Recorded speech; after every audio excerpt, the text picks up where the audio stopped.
My name is Alejandra Huerta. I'm the teacher compensation strategist for the Million Dollar Teacher Project. Today is June 8th, 2023, and I'm going to be talking a little bit about the work that the Million Dollar Teacher Project has done to investigate the return on investment of Arizona's educators and how we might be able to further invest in our community through teachers.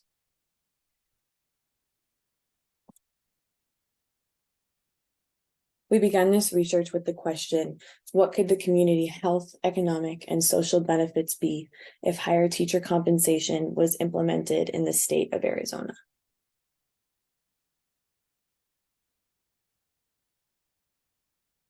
And when we do this, we take a look at Arizona's classrooms as they currently stand as of January 2023. We see that from a subset taken by Arizona School Personnel Administrators Association, we project that nearly 45% of teachers teaching actively in classrooms do not meet standard requirements. So that may mean that they are long-term substitutes. That may mean that they are students in their fourth year of teaching who have been put as a primary teacher in a classroom, school administrators that are taking over classrooms, or otherwise not traditionally certified and prepared teachers. Over to the right, we see that nearly a third of teachers in the classroom are meeting the standard requirements that Arizona has currently for a qualified teacher, which is those 4 years, at least a bachelor's degree in education and a teacher certification. Over to the right, we see that over a quarter of classrooms are experiencing teacher vacancies in Arizona.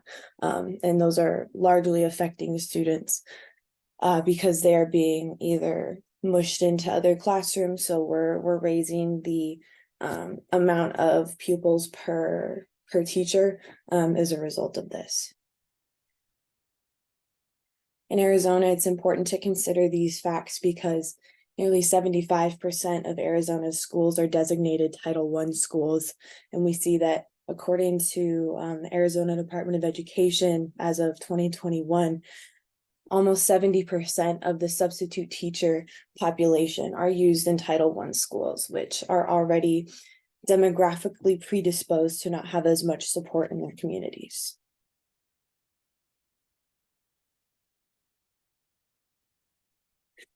Now, taking a look at teacher retention from that same subset from the Arizona School Personnel Administrators Association as of January 2023, there are almost 2,000 teachers who have quit since prior to the school year or during the school year. Those teachers who quit with a release of contract are typically teachers who do not come back and do not return to the profession and are, in other words, retiring from the teaching profession.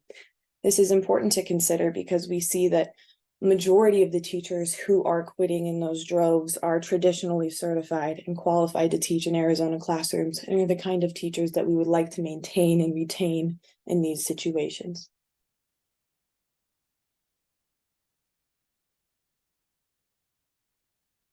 If we look at teacher compensation and investment as of January 2021, we can compare the amount of inflation-adjusted weekly wages of teachers to those of other college graduates and similarly educated graduates. We see that in 25 years from 1996, there has only been less than a $30 increase in average weekly wages for teachers, while that amount is nearly $500 for other college graduates that are similarly educated. This is no surprise, as Arizona is 50th in the nation for teacher pay, especially considering the K through 5 grades, and that 25 years is the length of time that pay has remained almost stagnant. And below in this table, you can see that we are behind the United States average elementary school teacher salary and secondary school teacher salary by over $10,000.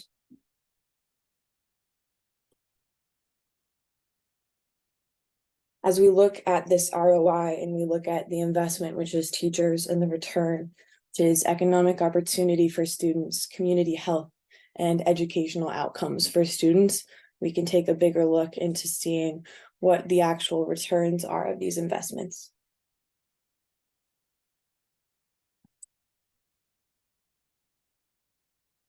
So if we look at teacher quality and lifetime earnings, it's important that we discuss teacher quality in a way that is not combative to the teachers that are in classrooms, especially when we consider a state like Arizona, where they lack support, they lack funding, they lack recognition, and oftentimes they lack even basic access to the items that they need inside of their classrooms to be able to teach to the quality that they truly can perform at.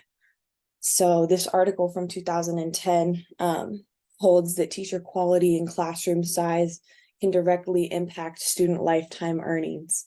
And we talk about teacher quality in percentiles of teachers. So the 50th percentile teacher is your average teacher. That teacher will have no impact on a student's lifetime earnings. Those earnings will be left up to the student and the student's drive independently. But when we factor into account quality above or below, we see that it has either a positive or negative impact on a student lifetime's earnings. Now, teacher quality in this context is not necessarily defined by, as they say, prior training, educational achievement. So what we might consider the standard ideas of teacher quality, which teacher has a master's degree, which teacher has spent more time in the classroom. This article doesn't take those into account and takes a teacher's quality based off of their student test score increases, and that's how they determine that.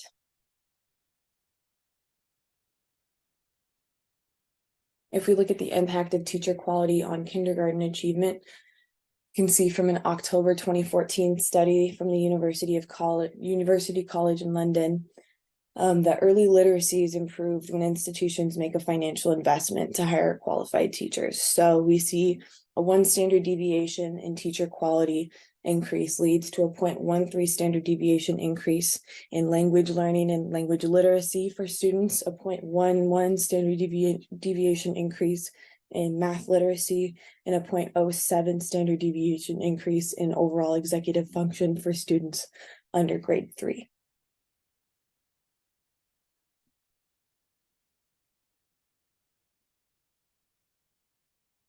Now, if we take a look at teacher quality and the other side of educational achievement, an April 2014 article from the American Economic Association found that 1 standard deviation increase in teacher quality in 1 year in 1 grade can lead to an increased probability of college attendance. It also found that the students of teachers with relatively higher value-added scores saw an increased quality of the higher education that they attended, a significantly reduced probability of having a child as a teenager, and greater participation rates in 401k retirement savings plans.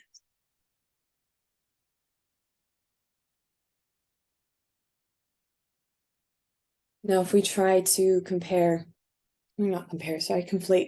teacher quality and community health, we look to the American Public Health Association and the Truth Initiative, and we find that children who participated in quality early childhood education had better health outcomes and behaviors later in life than their peers who didn't, and that they were much older when they first became regular smokers of cigarettes and marijuana and showed a tendency to smoke 4.2 fewer times in the past month than those children who did not receive that quality early childhood education.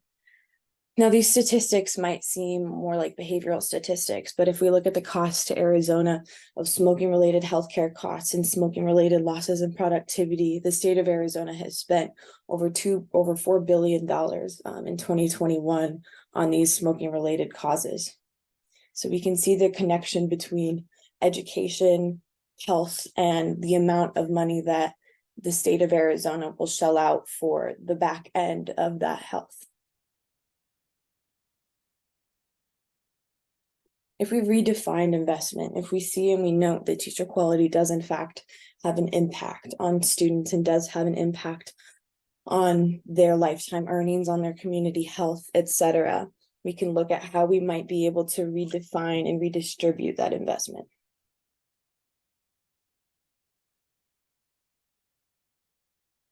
So a study done in 2019 by the same article from 2010 that conflated or that related teacher quality to student lifetime earnings. The same author found that a 10% increase in wages led to a 0.1 standard deviation increase in teacher quality across the countries that you can see here on this graph.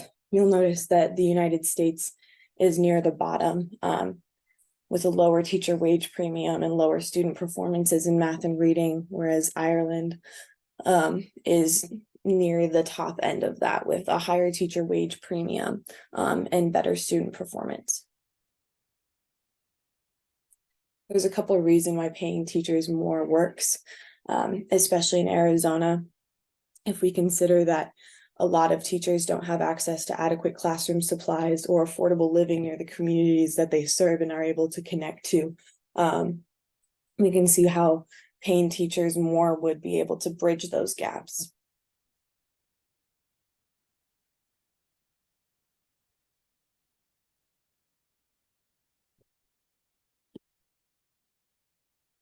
So if we return to this, the teacher compensation, so the amount that teachers have and their weekly wages have increased from 2000 or from 1996 to 2021, what could be the possible situation if this $29 was increased to this $445? I can't say because I'm not a mathematician and I'm not a financial analyst, but it would be interesting to see what would happen if we invested in this institution in the same way that we invest in these other professions. So I ask again, what could the community health, economic, and social benefits be if higher teacher compensation was implemented in the state of Arizona? Right now, the $1 Million Teacher Project is looking for partners in research and partners in education funding to find the answers to these questions so that we can make the case for higher teacher pay and higher teacher pay distribution across the state of Arizona for our K-12 educators.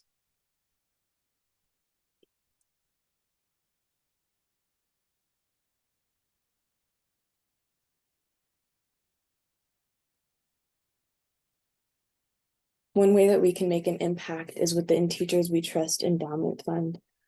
This fund is established under our founder, Lloyd Hopkins, and it will go towards assisting teachers experiencing hardship, grants for funding to continue their education, and also for field trip funding as a sustainable source of support for teachers.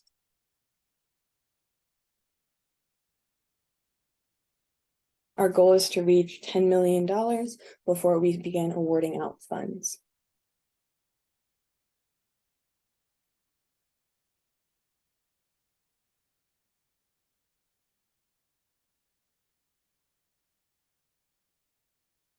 My name is Alejandra Huerta. I'm the teacher compensation strategist for the $1 Million Teacher Project. And again, it is June 8th, 2023.